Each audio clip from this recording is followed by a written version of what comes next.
Let's see what the mother-in-law brought, Emily said into the microphone, her voice bright and playful, the kind of tone people use when they already expect a joke. I remember the exact moment because the entire ballroom turned toward me at once.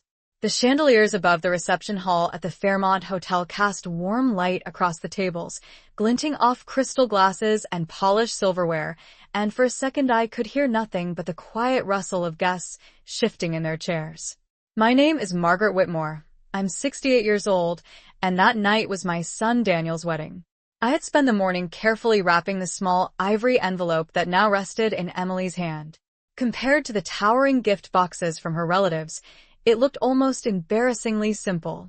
Her family had filled the reception hall with extravagance, a luxury sedan parked outside with a bow on the hood, a honeymoon package to Tuscany announced during the toast, even a diamond bracelet that her father had presented while photographers snapped pictures. And then there was my gift. Emily held the envelope between two fingers as if it might weigh less than the paper it was made from. A few people near the head table leaned closer, curious. Someone chuckled softly. "That's it?" one of Emily's cousins whispered, not quietly enough. Another voice added, "Maybe it's a gift card." Laughter rippled across the front tables like a small wave. I felt Daniel glance toward me, his expression uncertain, but Emily was already smiling broadly at the crowd. "My mother-in-law always says she believes in practical gifts," she said, lifting the envelope slightly so everyone could see it.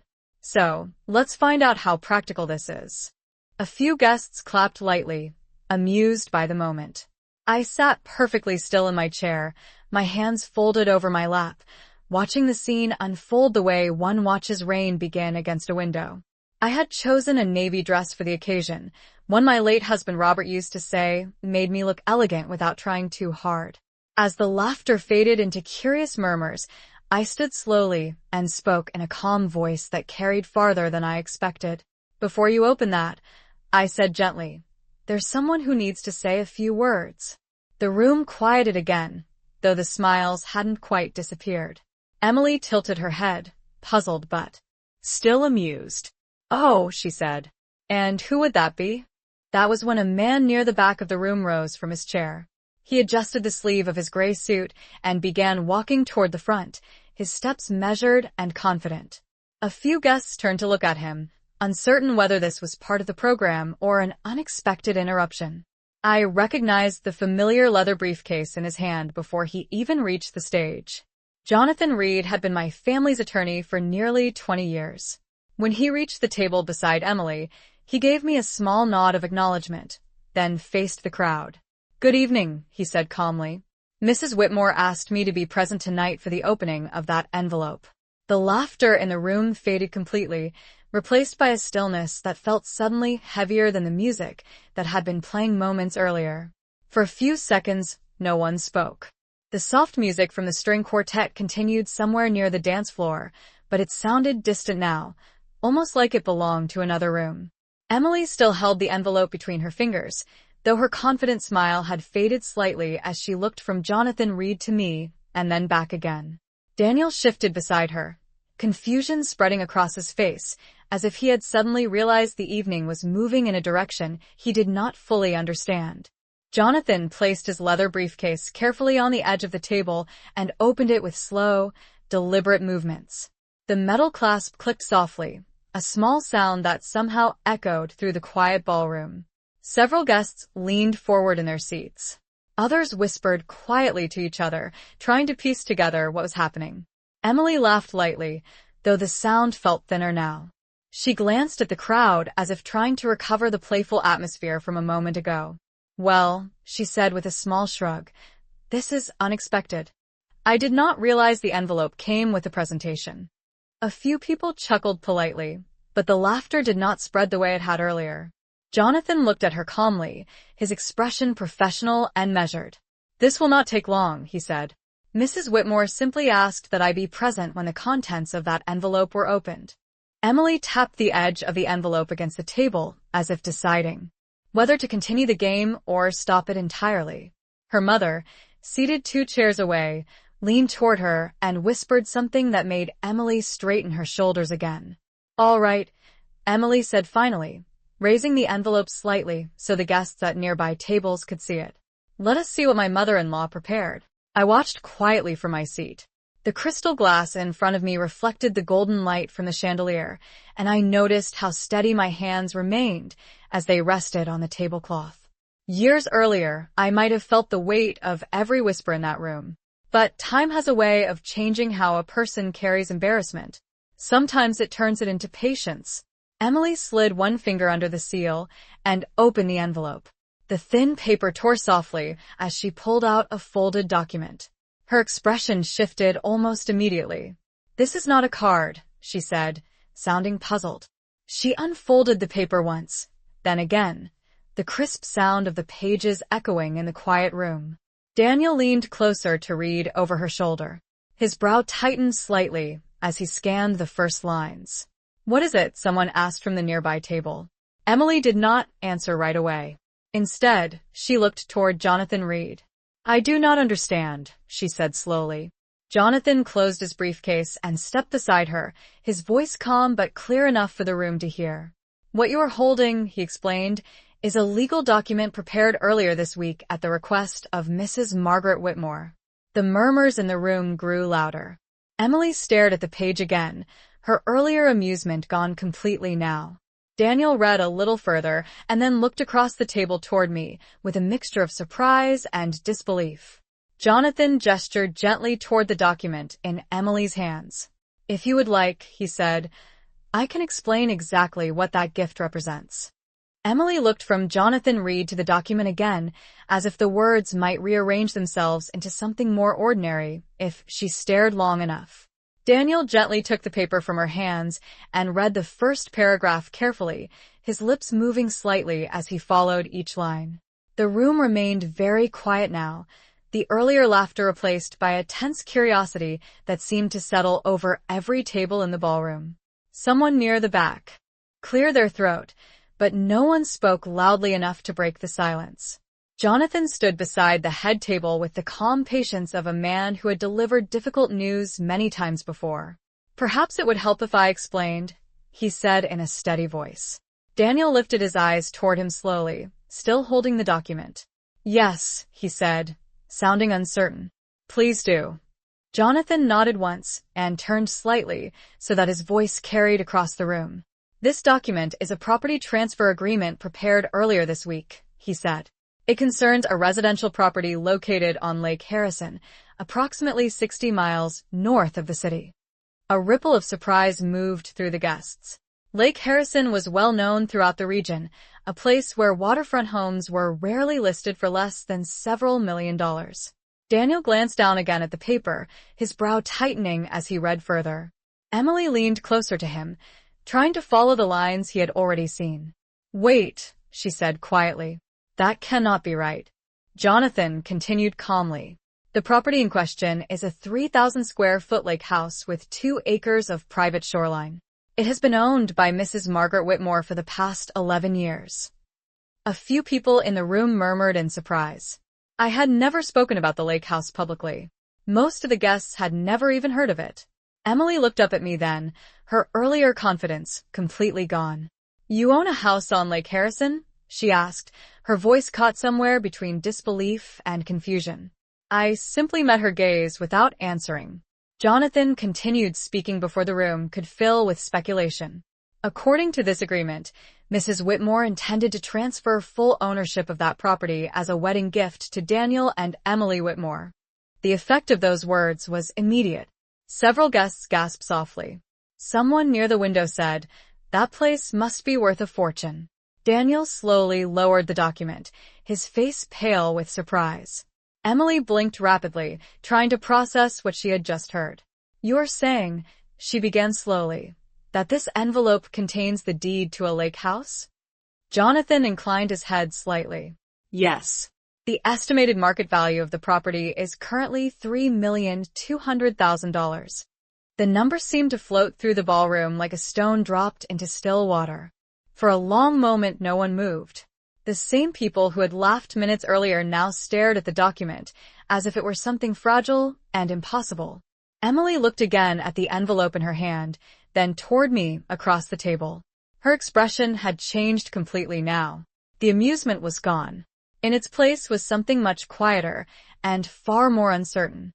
Jonathan reached out gently toward the paper Daniel still held. "There is one more section that should be read carefully," he said.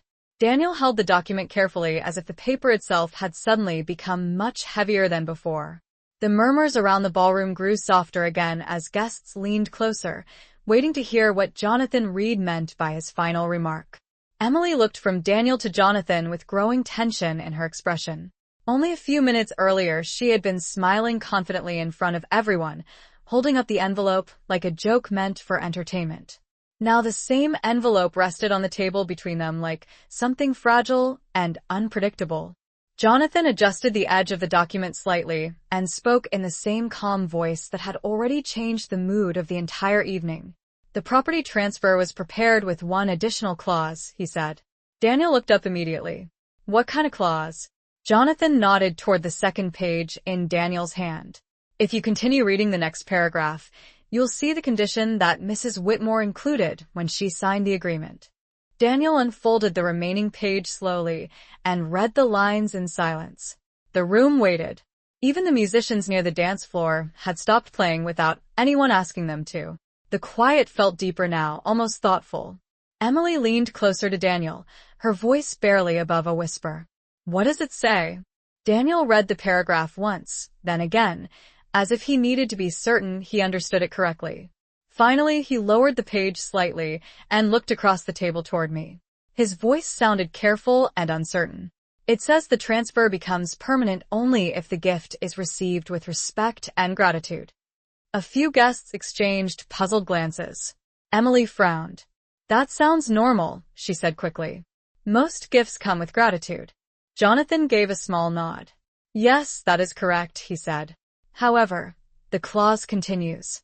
Daniel read further, his expression slowly tightening. "The agreement states that if the gift is publicly mocked, dismissed, or treated as an embarrassment during the presentation of the envelope, the transfer becomes void immediately." A quiet wave of understanding moved through the room. Several people turned toward Emily, without speaking. She stared at Daniel, her face suddenly pale under the warm chandelier lights. "That is ridiculous," she said softly. "Nobody mocked anything." Daniel did not answer right away. His eyes moved briefly toward the surrounding tables where guests now looked back with uneasy expressions. A few people shifted in their chairs. Others lowered their gaze to their glasses. The earlier laughter that had filled the room only minutes before now felt very far away. Jonathan spoke again, his tone gentle but precise. "Mrs. Whitmore asked that the envelope be opened in front of witnesses," he explained. "Tonight's reception provided that opportunity." Emily slowly looked toward me across the table, her voice quieter than before. "Margaret," she said carefully, "surely this was meant as a celebration." I held her gaze calmly. The ballroom remained silent as every guest waited to see what would happen next. Emily kept looking at me as if she expected me to laugh and say the entire moment had only been a misunderstanding. The room waited quietly, filled with the soft clink of glassware and the distant hum of the air conditioning. I could see the confusion in Daniel's face as he still held the document in both hands.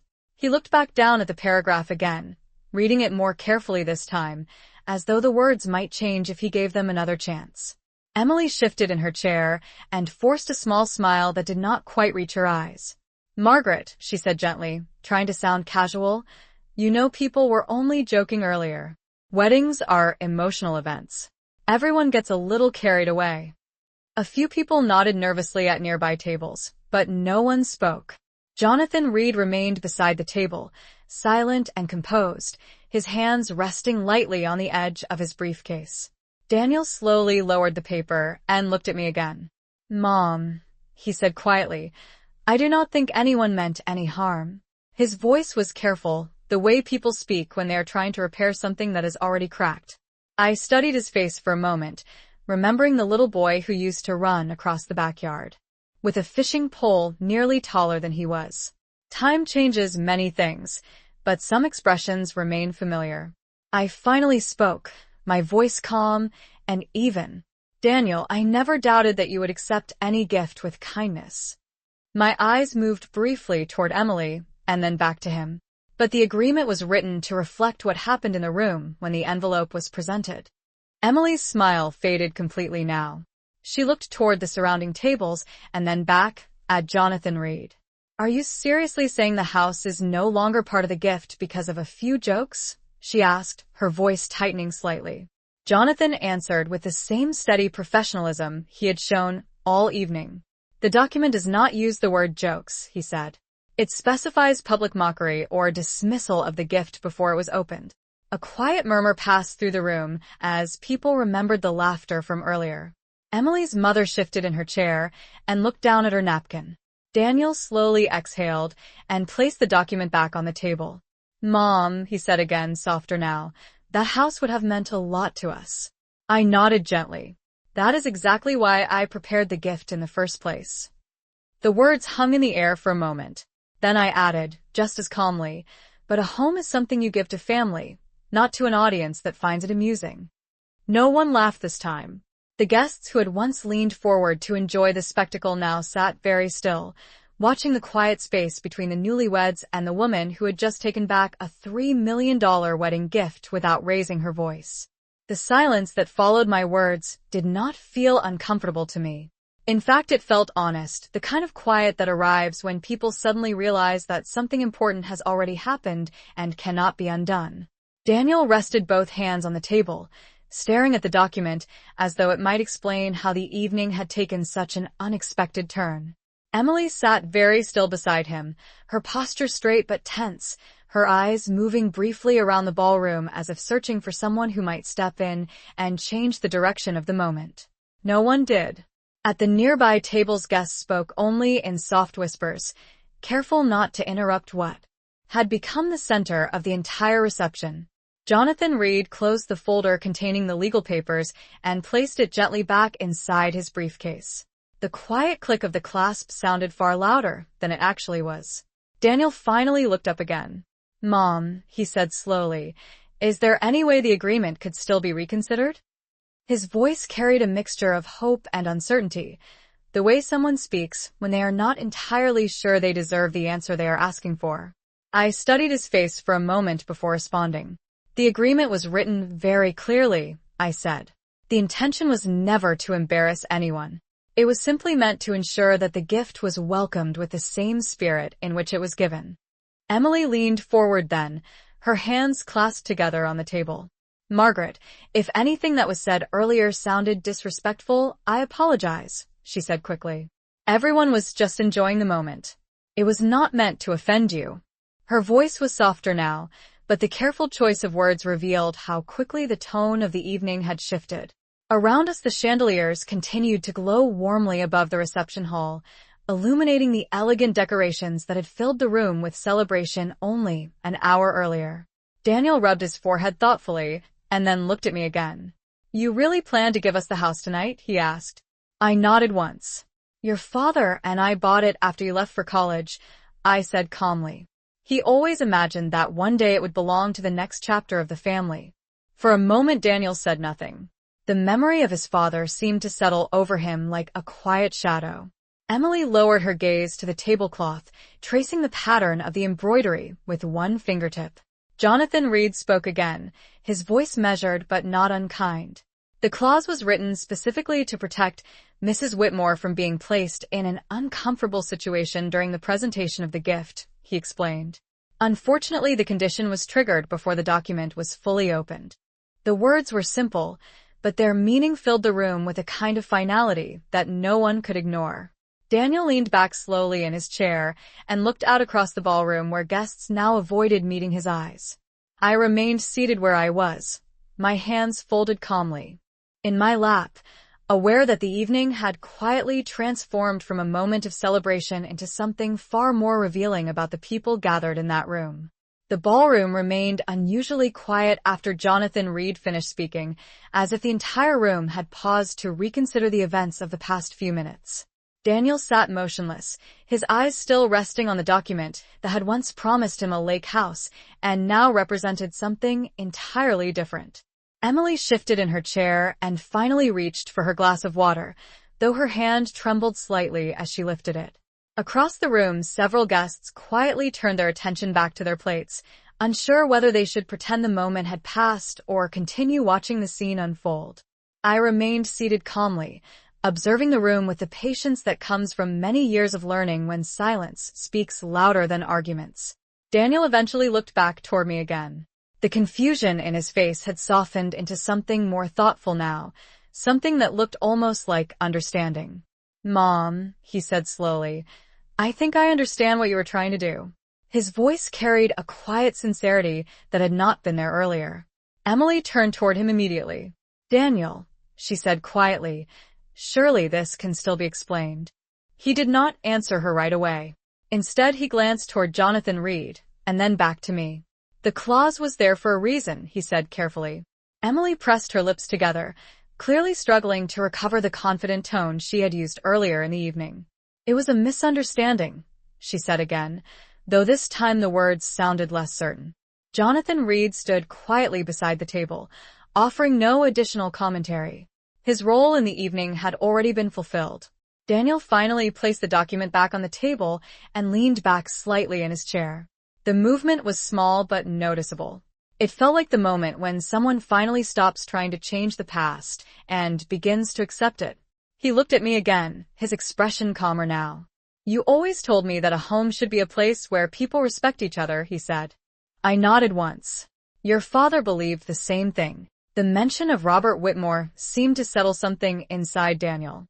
He looked down briefly at the tablecloth, then toward the guests around the room, who were now pretending to focus on their conversations.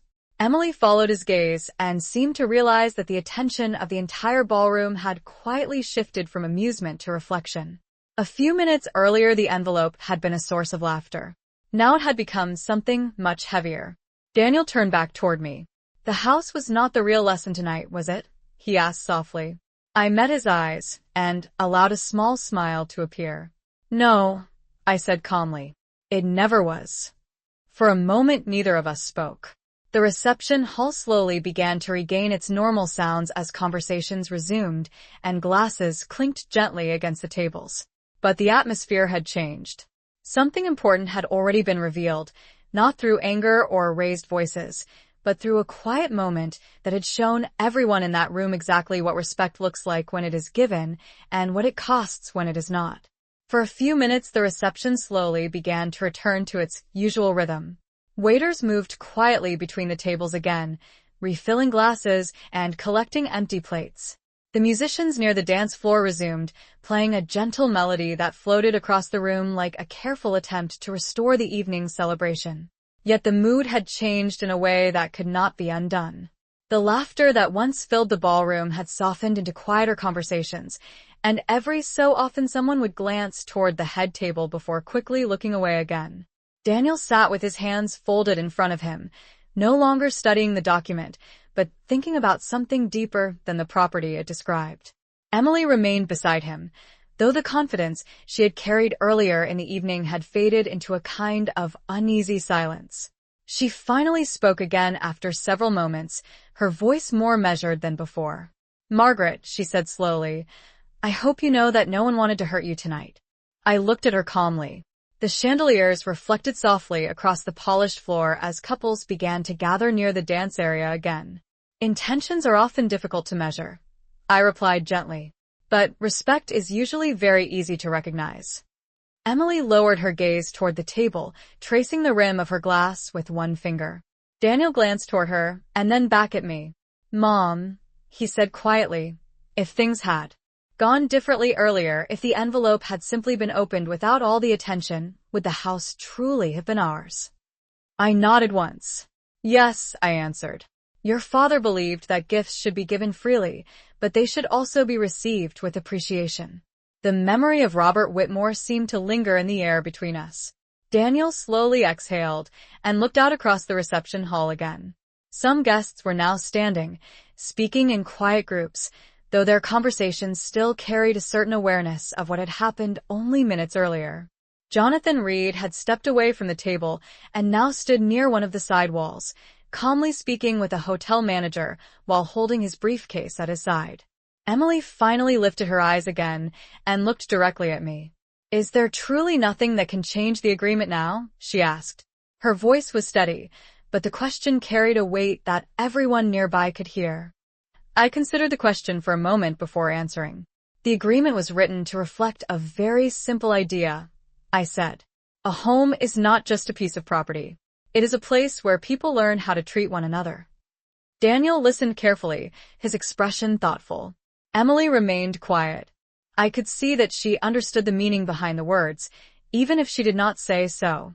Around us, the reception continued to rebuild its cheerful atmosphere, but the moment we had just shared had already left its mark on the evening. Daniel eventually pushed his chair back slightly and stood, adjusting the sleeve of his jacket as he looked down at the document one final time. The paper no longer looked like a lost fortune to him. It looked like something else entirely, something that had quietly revealed the difference between generosity and entitlement in front of an entire room full of witnesses. Daniel remained standing beside his chair for a moment, looking down at the folded document on the table as if it had quietly closed a chapter of the evening that no one had expected to read. The music continued to drift across the ballroom, softer now, almost careful, while guests slowly returned to their conversations. Yet every now and then someone would glance toward our table, remembering the moment when the laughter had stopped and the truth inside a simple envelope had changed the atmosphere of the entire reception. Daniel finally turned toward me again. The uncertainty in his face had been replaced with something steadier, something that reminded me of the quiet determination his father used to carry whenever he made an important decision. "Mom," he said gently, "I think tonight showed me something I needed to understand." Emily looked at him quickly, surprised by the calm tone in his voice. He continued speaking, not angrily, but with the thoughtful clarity that comes when someone recognizes a mistake without needing to argue about it. "The house would have been wonderful," he said, "but what mattered more was the meaning behind it." I nodded slowly. Around us, the reception hall had begun to glow again with celebration as guests gathered near the dance floor and waiters carried trays of champagne between the tables. But the quiet conversation at our table felt more meaningful than anything else happening in the room. Emily remained silent for several seconds before finally speaking again. Her voice was softer now, careful in a way that suggested she was choosing her words more thoughtfully than earlier in the evening. "Margaret," she said, "I realize that tonight did not unfold the way anyone expected. If my words earlier made you feel unwelcome, I am sorry." The apology hung gently in the air. It was not dramatic or loud, but it carried a sincerity that had not been present before. Daniel glanced toward her and then back at me. I studied both of them for a moment before responding. "Weddings are not only about two people beginning a life together," I said calmly. "They are also about the kind of family that surrounds them." Daniel nodded quietly, as if he understood exactly what I meant. Across the room, Jonathan Reed was preparing to leave, speaking politely with the hotel staff before placing his briefcase beneath his arm. The legal document that had caused so much attention earlier now rested folded on the table, no longer the center of the evening, but still a reminder of the lesson it carried. Daniel reached out and gently slid the paper back into the envelope before setting it aside. "I think I understand now," he said. "A home is not defined by the building or the land. It is defined by the way people treat each other inside it." I smiled slightly at those words. The music grew a little brighter as another song began, and several couples stepped onto the dance floor under the warm glow of the chandeliers. Daniel offered his hand to Emily, and together they stood from the table, ready to return to the celebration. As they walked toward the dance floor, I remained seated for a moment longer, watching the evening continue around me. The envelope had never been the most important part of the gift. What mattered was the quiet truth it revealed to everyone who had witnessed that moment. Some lessons are not given with speeches or arguments. Sometimes they arrive inside a simple envelope, opened in front of a room full of people who suddenly understand the value of respect far more clearly than they did before.